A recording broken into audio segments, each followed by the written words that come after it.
a woman with a history of the trauma to the head and neck region, having a lesion on the tongue on the protrusion of the tongue deviated to the left side। अगर तो legion हो और टंग जो है वो deviated to the left side हो, ठीक है, लेफ्ट साइड हो तो मतलब जब हेड एंड नेक की इंजरी हो तो उसके अंदर कौन सी जो है वो इन्वॉल्व होता है, हमारे पास लेफ्ट हाइपोग्लोसल नर्व इन्वॉल्व होती है, ठीक है।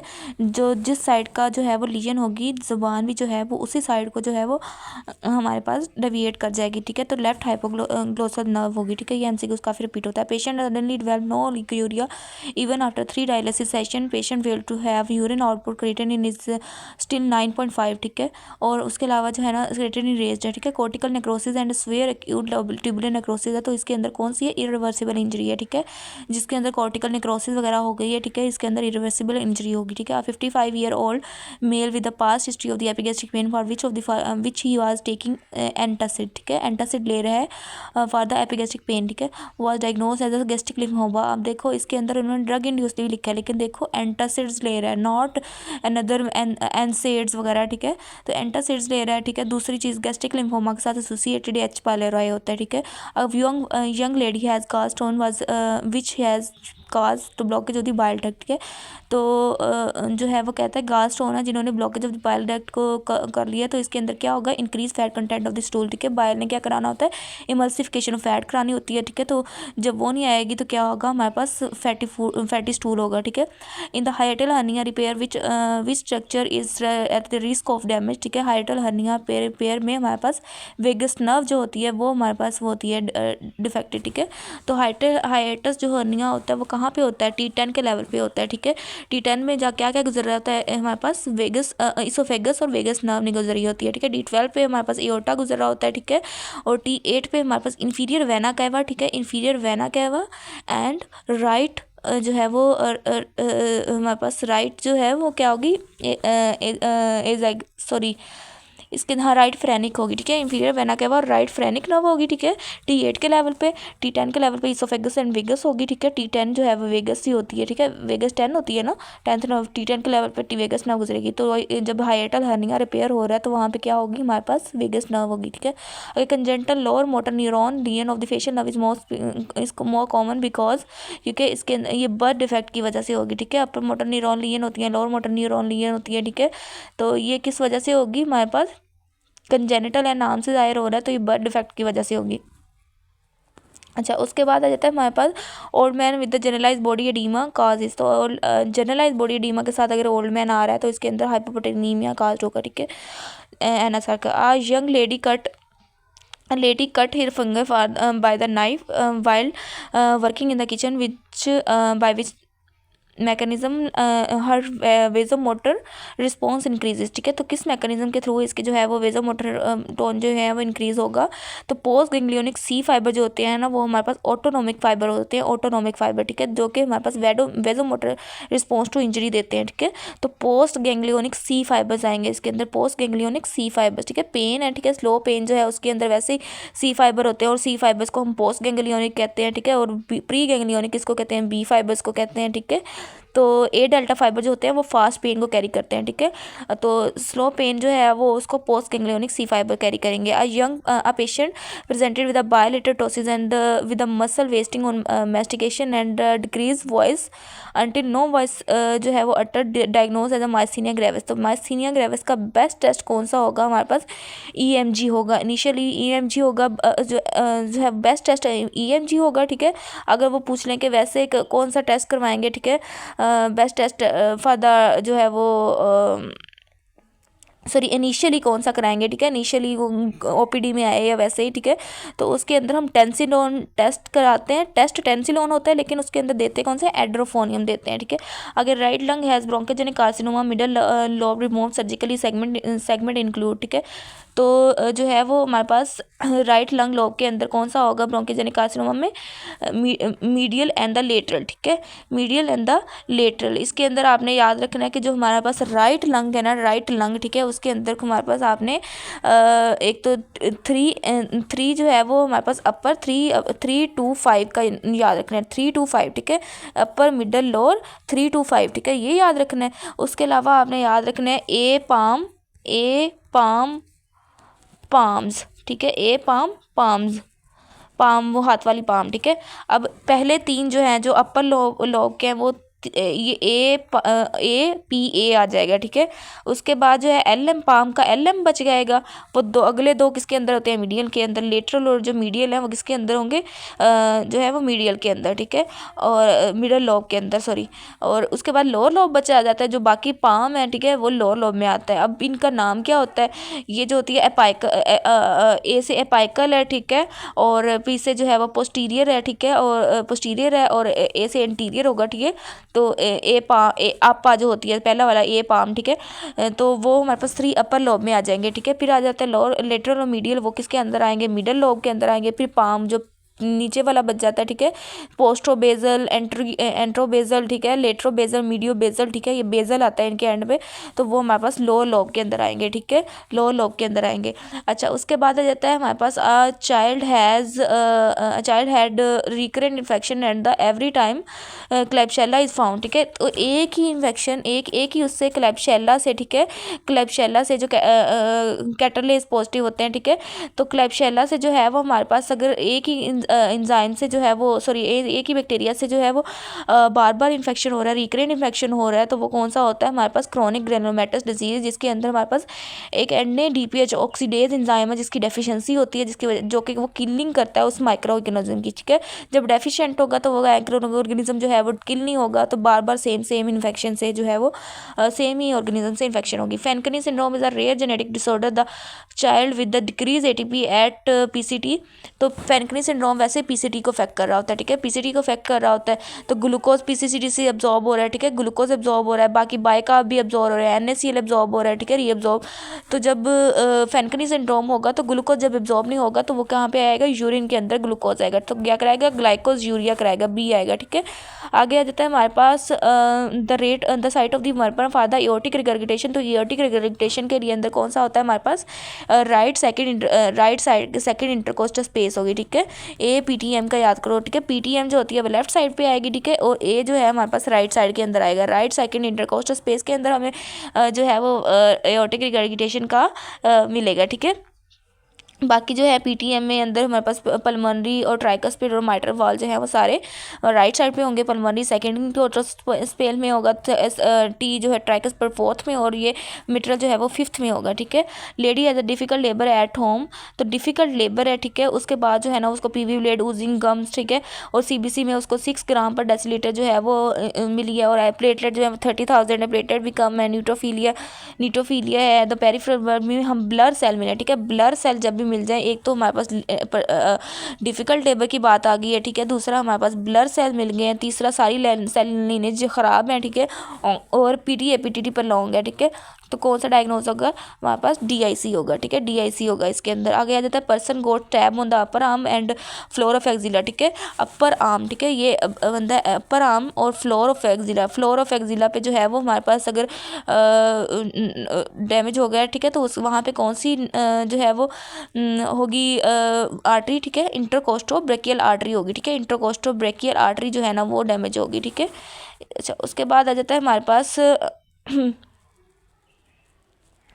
इंटरकोस्टोब्रेकियल आर्टरी होगी। आगे patient after trauma all muscle of the abdomen and the chest paralysed till breathing, still breathing है, ठीक है। तो स्टिल ब्रीदिंग हो रही है, तो इसका मतलब है कि कहाँ पे लेवल हुआ है, आपको पता है कि C3 C4 C5 जो है वो फ्रेनिक नर्व की रूट्स हैं, ठीक है, फ्रेनिक नर्व की रूट्स हैं, और फ्रेनिक नर्व ने क्या किसको सप्लाई करना होता है, डायफ्राम को, ठीक है। अगर ये इंटैक्ट है, ठीक है, ये इंटैक्ट है तो आपके पास ब्रीदिंग इंटैक्ट होगी, ठीक है। तो इसका मतलब है कि जो इंजरी हुई है, लीजन हुई है, वो बिलो C5 हुई है ना, C5 से ऊपर तो इंटैक्ट है, ठीक है, तो बिलो C5 जो है वो इंजरी होगी, ब्रीदिंग इंटैक्ट है। आगे early adolescent with the prominent forehead, everted looking ears है, ठीक है, इवर्टेड लुकिंग ईयर्स हैं, और लॉन्गिट्यूडनल मैंडिबल है एंड हाइपरगोनेडिज्म है, तो ये किसके अंदर होती हैं, हाइपरग्रेडिज्म, लॉन्ग मैंडिबल, और उसके अलावा जो है ना प्रोमिनेंट हेड, ठीक है, प्रोमिनेंट हेड उसके बाद जो है वो उसका मैंडिबल भी लॉन्ग है, ठीक है, तो वो कौन सा होगा, फ्रेगाइल एक्स सिंड्रोम होगा, ठीक है। आगे on histology show flask shape cells, ठीक है। फ्लास्क शेप सेल किसके अंदर मिलते हैं, हमारे पास फ्लास्क राही जैसे सेल्स होते हैं वो किसके अंदर होते हैं, सेरी बेलम के अंदर होते हैं, ठीक है। सेरी बेलम के अंदर होंगे, सेरी बेलर कॉर्टेक्स के अंदर होंगे, ठीक है। बेली वाला जो होता है ना उसके अंदर हमारे पास फ्लास्क शेप जो है वो सराही जैसे जो होते हैं सेल होते हैं, ठीक है। H2 receptor blocker is not a therapeutic value in which condition. तो H2 रिसेप्टर ब्लॉकर जो होते हैं ना वो हमारे पास गैस्ट्रिनोमा या फिर जो जोलिंगर एलिसन सिंड्रोम इसको कहते हैं, इसके अंदर हमारे पास इफेक्टिव नहीं होते। वो किस लिए इफेक्टिव नहीं होते, क्योंकि वो तो बार बार जो है इतना एसिड प्रोड्यूस होता है गैस्ट्रिनोमा की वजह से, तो वो H2 रिसेप्टर ब्लॉकर काम ही नहीं कर पाएंगे उनका, तो वो हो क्योंकि ट्यूमर है वहाँ पे, ठीक है। तो उसके बाद आ जाता है urinary abnormality associated with. Urinary abnormality किसके साथ एसोसिएट होती है, शिस्टोसोमिया हिमेटोबियम के अंदर, ठीक है। कॉज कौन सी होती है, शिस्टोसोमिया हिमेटोबियम। अगर शिस्टोसोमिया हिमेटोबियम की कॉम्प्लिकेशन पूछ लें तो आपने स्प्लीनोमेगाली लगाना है, ठीक है। शिस्टोसोमिया की कॉम्प्लिकेशन क्या है, स्प्लीनोमेगाली है। ग्लाइल फिब्रिलरी एसिड प्रोटीन, तो जी फैप प्रोटीन जो होते हैं वो किसके अंदर होते हैं, एस्ट्रोसाइट्स के अंदर होते हैं, ठीक है। एस्ट्रोसाइट्स के अंदर हमें मिलेंगे। अच्छा, उसके बाद आ जाता है हमारे पास patient presented with severe metabolic alkalosis. Patient BP जो है वो 150/90 है, ठीक है। And the serum sodium level जो है 150 है, वो भी ज़्यादा है। पोटेशियम कम है, ठीक है। There is an increase aldosterone level increase है, ठीक है। तो एल्डोस्टेरोन लेवल इंक्रीज है सिर्फ, तो एल्डोस्टेरोन की वजह से ही जो है वो हमारी मेटाबॉलिक एल्कोलोसिस भी हो रहा है, बीपी भी वो हो रहा है। तो प्राइमरी हाइपर एल्डोस्टेरोनिज्म या जिसको कौन सिंड्रोम कहते हैं वो होगा, ठीक है। एल्डोस्टेरोन का काम क्या होता है, एल्डोस्टेरोन ने जो है वो सोडियम की रीअब्जॉर्प्शन करानी होती है, ठीक है। सोडियम और वाटर की रीअब्जॉर्प्शन करानी होती है। पोटेशियम की जो है वो पोटेशियम और हाइड्रोजन की जो है वो एक्सक्रीशन करानी होती है, ठीक है। एक्सक्रीशन करानी होती है। तो जब सोडियम एब्जॉर्ब हो रहा है तो उसकी वजह से क्या हो रहा है, हाइपरनेट्रीमिया हो रहा है। और पोटेशियम एक्सक्रीट हो रहा है तो इसकी वजह से हाइपोकलीमिया हो रहा है। हाइड्रोजन लॉस हो रहा है तो जिसकी वजह से मेटाबॉलिक अल्कलोसिस हो रहा है, ठीक है। अच्छा, उसके बाद आ जाता है 38 ईयर प्रेग्नेंट वुमेन है visited family and the remote area, ठीक है। रिमोट एरिया का जब भी जिक्र आ जाए और प्रेग्नेंट लेडी हो तो फिर आपने क्या कराना है, विटामिन ई की तरफ जाना है, ठीक है। विटामिन ई की तरफ जाना है। लेकिन अगर वो कह दे कि हमारे पास मोस्ट कॉमन वैसे ही प्रेगनेंसी में कौन सा है या वैसे कौन सा कॉमन है, ठीक है, तो वो विटामिन कह दिया हेपेटाइटिस ई है, ठीक है। हेपेटाइटिस ई है, विटामिन कही जा रही हूँ, हेपेटाइटिस ई है, ठीक है। तो उसके बाद जो है ना हमारे पास अगर वो ओवरऑल लीथल पूछ रहे हैं, ठीक है, ओवरऑल लीथल पूछें, प्रेगनेंसी का जिक्र ना कराएं, तो वो विटामिन डी होता है, ठीक है। विटामिन कह दिया, फिर हेपेटाइटिस ई होता है, ठीक है। अच्छा, उसके बाद जो है ना हमारे पास हाँ, ओवरऑल लीथल जो होता है हेपेटाइटिस डी होता है, और एपिडेमिक जो रिमोट एरिया के अंदर हेपेटाइटिस ई होता है, और मोस्ट कॉमन कौन सा हेपेटाइटिस ए है, ठीक है। विच of the following is very most dangerous in case pregnant lady. तो डेंजरस भी कौन सा होता है, हेपेटाइटिस ई होता है, ठीक है। अच्छा, आगे आ जाता है हमारे पास 45 year old previous normal lady है, ठीक है, हैविंग डिस्निया, ड्राई कफ है, फीवर है, 3 months back receive recover for 1 month when she went vacation again developed symptoms, ठीक है। वेकेशन पे गई है तो फिर दोबारा सिम्टम आ गया, when code back to her Canaries, ठीक है। एक्सरे मल्टीपल नोडुलर लीजन है, multiple nodular lesion in all zones में नहीं है, ठीक है। The mechanism of her symptom कौन से हैं, तो उसके अंदर हमारे पास एंटीजन एंटीबॉडी मीडिएटेड रिएक्शन हुए हैं, हाइपर सेंसिटिविटी निमोनाइटिस हुआ है, ठीक है। वो कैनरीज में दोबारा गई है तो उसकी वजह से दोबारा उसके अंदर नोडुलर लीजन होना शुरू हो गए हैं, तो वो antigen antibody mediated antigen reaction है, ठीक है। आगे आ जाता है हमारे पास crescentic glomerular nephritis antibody complex deposition on the GBM with type of the hyper sensitivity, ठीक है। तो हाइपर सेंसिटिविटी कौन सी होगी, टाइप 2 होगी, ठीक है। ओवरऑल जो है वो सारी ग्लोमेरुलर नेफ्राइटिस जो है वो हमारे पास टाइप 3 के अंदर आती हैं, ठीक है। टाइप 3 के अंदर आती हैं, लेकिन जो होती है एंटीबॉडी डिपॉजिटेड, ठीक है, एंटीबॉडी डिपॉजिटेड मेंशन देन, तो टाइप अब इसके अंदर एंटीबॉडी डिपॉजिट बोला है ना, एंटीबॉडी डिपॉजिट, तो आपने टाइप 2 हाइपर सेंसिटिविटी रिएक्शन बोलना है, ठीक है। अच्छा, उसके बाद आ जाता है हमारे पास posteriorly inferior limit of the lung where posterior lobe जो है एट द लेवल ऑफ, तो वो कौन सा जो पीछे से, वैसे भी कहते हैं कि वो स्कल्टेट कर रहा है पीछे से, तो कौन सा लेवल होता है, 10th रिब का, ठीक है। 10th रिब का लेवल होता है। इन एजमा विच वन इंक्रीज, तो एजमा के अंदर कौन सी इंक्रीज करी जाती है, एजमा के अंदर हमारे पास फर्स्ट जो है वो रेजिजुअल कैपेसिटी जो है वो इंक्रीज करी होती है, फर्स्ट रेजिजुअल कैपेसिटी इंक्रीज करी होती है, ठीक है। अच्छा, क्योंकि एयर आ रही होती है, ठीक है। ये कौन सी डिजीज़ है, एजमा वैसे रिलेटिवली ऑब्स्ट्रक्टिव है, ठीक है। ऑब्स्ट्रक्टिव के अंदर जो है वो हमारे पास एयर आ तो रही होती है, ठीक है, लेकिन जो है वो हमारे पास एयर बाहर नहीं जा रही होती, तो रंग में रेजिजुअल वॉल्यूम जो होता है, रेजिजुअल वॉल्यूम वो ज़्यादा होता है, ठीक है। रेजिजुअल वॉल्यूम ज़्यादा होगा, रेजिजुअल वॉल्यूम ज़्यादा होगा तो आपको पता है कि फोर्स्ड रेजिजुअल कैपेसिटी कौन सी होती है, forced residual capacity expiratory reserve volume और प्लस रेजिजुअल वॉल्यूम का सम होता है, ठीक है। तो फोर्स्ड रेजिजुअल कैपेसिटी जो है वो इंक्रीज़ कर जाएगी, ठीक है। आगे आ जाता है which factor sees on the increase in जो है वो हमारे पास increase in restrictive lung disease, तो हमारे पास जो है वो FeV1 ओवर FVC जो है वो इंक्रीज़ कर जाएगा, ठीक है, या फिर नॉर्मल रहेगा या फिर जो है वो इंक्रीज़ कर जाती है इनकी रेशियो, ठीक है। उसके बाद आ जाता है हमारे पास रिगार्डिंग REM स्लीप, तो REM स्लीप के अंदर जो है वो हमारे पास बीटा वेव्स होती हैं, ठीक है। एक तो लाइव के अंदर, ठीक है, लाइव के अंदर जो अलर्टनेस के अंदर, ठीक है, बीटा वेव्स होती हैं। उसके अलावा REM स्लीप के अंदर जो है वो बीटा वेव्स होंगी, ठीक है। अगर वो कह लें कि अलर्टनेस है, अलर्ट है पेशेंट, ठीक है, तो उसके अंदर कौन सी वेव एब्सेंट होगी, तो वो हमारे पास ए वेव एब्सेंट होगी, ठीक है। मेनली बीटा वेव होती हैं उसके अंदर।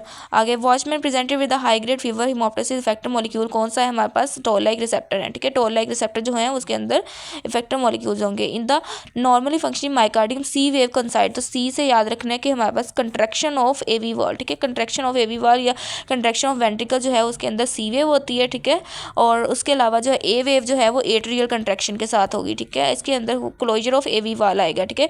क्लोजर ऑफ एवी वाल या कंट्रैक्शन ऑफ हमारे पास वेंट्रिकल, तो उसके अंदर सी वेव आती है। आगे farmer lung is due to which of the following agent, तो फॉर्मल लंग जो है वो ग्रेन डस्ट की वजह से होता है, ठीक है।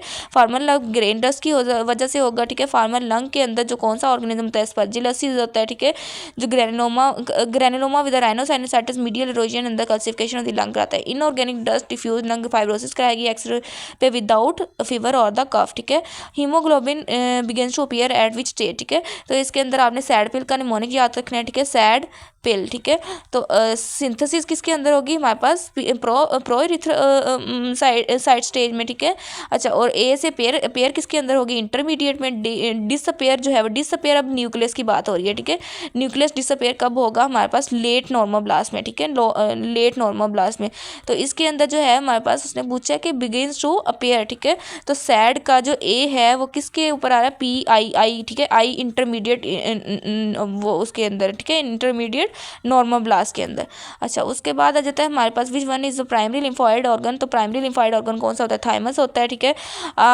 Group of the mice was taken injection of the plastic hydrocarbons, ठीक है, हाइड्रोकार्बन दिए हैं। तो initiator is a process, the initiator work as, तो इनिशिएटर जो है वो परमानेंट DNA डैमेज कराता है और ये इरिवर्सिबल होता है, ठीक है, और इस इरिवर्सिबल होता है, ठीक है। तो अगर तो वो पूछने के हमारे पास मैकेनिज्म क्या होता है कैंसर का, तो आपने बताना है कि इनिशिएटर, ठीक है, इनिशिएटर फॉरवर्ड बाय प्रमोटर, ठीक है, इनिशिएटर जो है वो फॉरवर्ड बाय प्रमोटर होगा, ठीक है।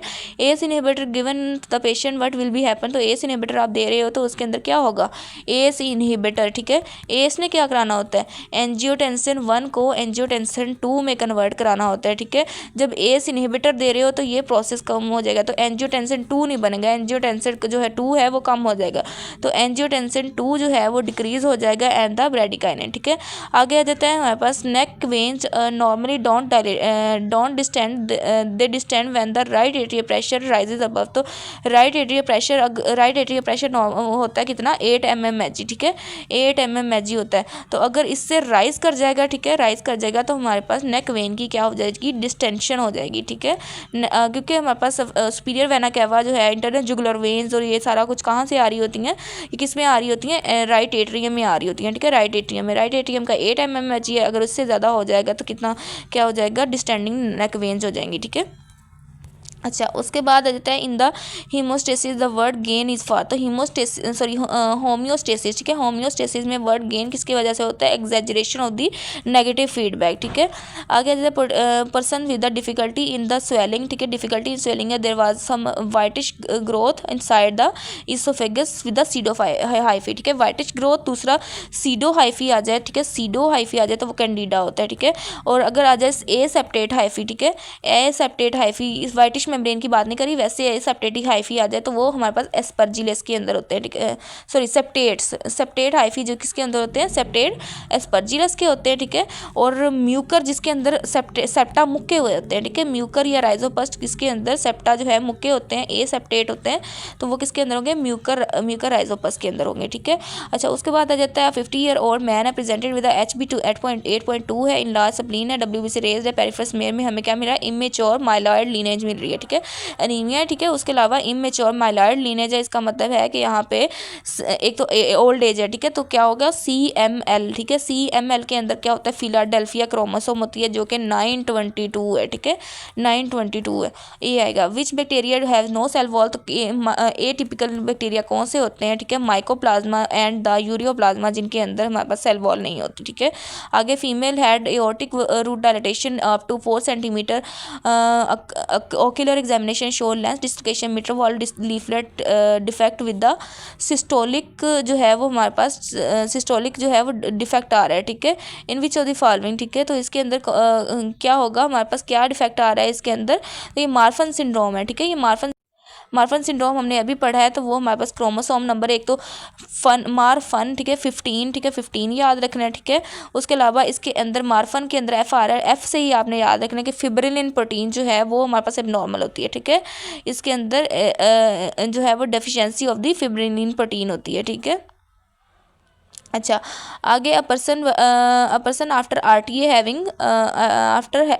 हैविंग लेट मी, अच्छा आपने सुन लेना है, ये ना यहाँ पे थोड़ा सा ये पेज ब्लर है, ठीक है। A patient having after RTA having fluent nonsense speech in due to damage of the which area, ठीक है, तो RTA उसके अंदर जो है वो एक तो फ्लुएंट है, ठीक है, और नॉन सेंस है, ठीक है, बात तो वो कर रहा है लेकिन सेंस कोई बन नहीं रही, ठीक है, तो अगर तो वो बात भी ना करे तो हमारे पास ब्रोकाइज एरिया होता है जिसके अंदर नॉन फ्लुएंट होता है, ठीक है, लेकिन वो समझ बूझ के रखा होता है, मुंह टूटा ब्रोकन माउथ होता है कि बोल नहीं पा रहा होता है, ठीक है, तो वो कौन सा होता है, ब्रोकाइज एरिया, ठीक है। लेकिन यहाँ पे है वो बोल तो पा रहा है, ठीक है, लेकिन उसके अंदर क्या होता है कि नॉन सेंस स्पीच है, ठीक है, नॉन सेंस स्पीच है, तो वो कौन सी होगी हमारे पास, वर्निकीज एरिया, ठीक है। ब्रोकाज एरिया कौन से होते हैं, एरिया 44 एंड 45 और इंफीरियर फ्रंटल गायरस में होगा, ठीक है।